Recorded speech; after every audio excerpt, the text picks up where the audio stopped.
मुख्यमंत्री देवेंद्र फडणवीस यांचा महत्त्वाकांक्षी ड्रीम प्रोजेक्ट असलेल्या समृद्धी महामार्गाचा शेवटचा टप्पा लवकरच सुरू होणार आहे। त्यानंतर समृद्धी महामार्गावरती 16 ठिकाणी स्मार्ट सिटी प्रकल्प तयार करण्याच्या हालचालींना आता वेग आला असून येत्या 30 डिसेंबर रोजी स्मार्ट सिटी प्रकल्पाच्या बाबतीत मुंबईमध्ये उच्चस्तरीय बैठक होणार आहे। त्यामुळे स्मार्ट सिटी प्रकल्पांच्या कामांना वेग येईल अशी माहिती मिळाली आहे।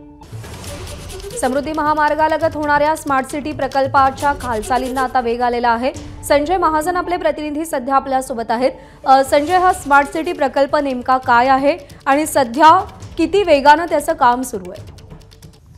नक्कीच प्रज्ञा, आपण जर का बघितलं तर महायुती सरकार आणि त्यातल्या त्यात देवेंद्र फडणवीस यांचा महत्त्वाकांक्षी प्रकल्प असलेला समृद्धी महामार्ग आता जवळपास पूर्णत्वास गेलाय। काही दिवसातच त्याचा अंतिम टप्प्याची वाहतूकही सुरू होणार आहे आणि त्यानंतर समृद्धी महामार्गाचा जो दुसरा टप्पा आहे तो म्हणजे या महामार्गाच्या लगत स्मार्ट सिटी उभारण्याबाबतचा।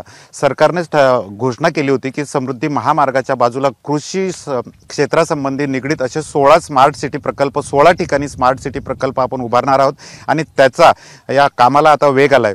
भूसंपादनासाठी जमिनीचे मोजमापही आता 2 ठिकाणी म्हणजे नागपूर जवळील वर्धा जिल्ह्यातील नेरूळ आणि बुलढाणा जिल्ह्यातील माळ सावरगाव या ठिकाणी भूसंपादनाच्या हालचालींना आता वेग आलेला आहे। या ठिकाणी मोजणी सुद्धा जवळपास पूर्ण झालेली आहे। जवळपास 1500 हेक्टर जमिनीवरील मोजणी बुलढाणा जिल्ह्यातील सिंदखेड राजाजवळील माळ सावरगाव येथे झालेली आहे आणि त्यामुळे येत्या काही दिवसात या कामांना आता मोठा वेग आलेला आहे। येत्या 30 तारखेला सरकारने उच्चस्तरीय बैठक या 2 ठिकाणी स्मार्ट सिटी प्रोजेक्ट जे आहेत ते लवकर उभारण्यासाठी आता बैठकही बोलावली आहे। खरं तर या स्मार्ट सिटीमुळे या परिसरातील ज्या ठिकाणी स्मार्ट सिटी होणार आहेत 16 ठिकाणी त्या परिसरातील युवकांना मोठ्या प्रमाणावर रोजगार मिळणार आहे। शेतकऱ्यांना मोठ्या प्रमाणावर संधी उपलब्ध होणार आहे।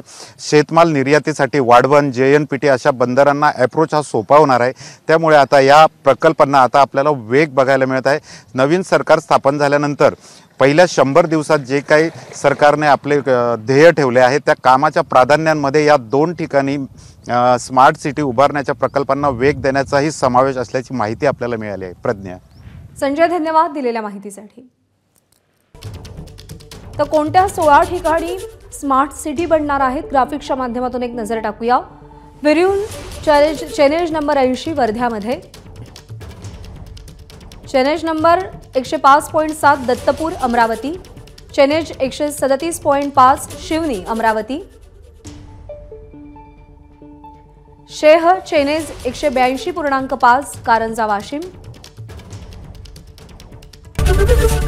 ABP माझा, उघडा डोळे बघा नीट।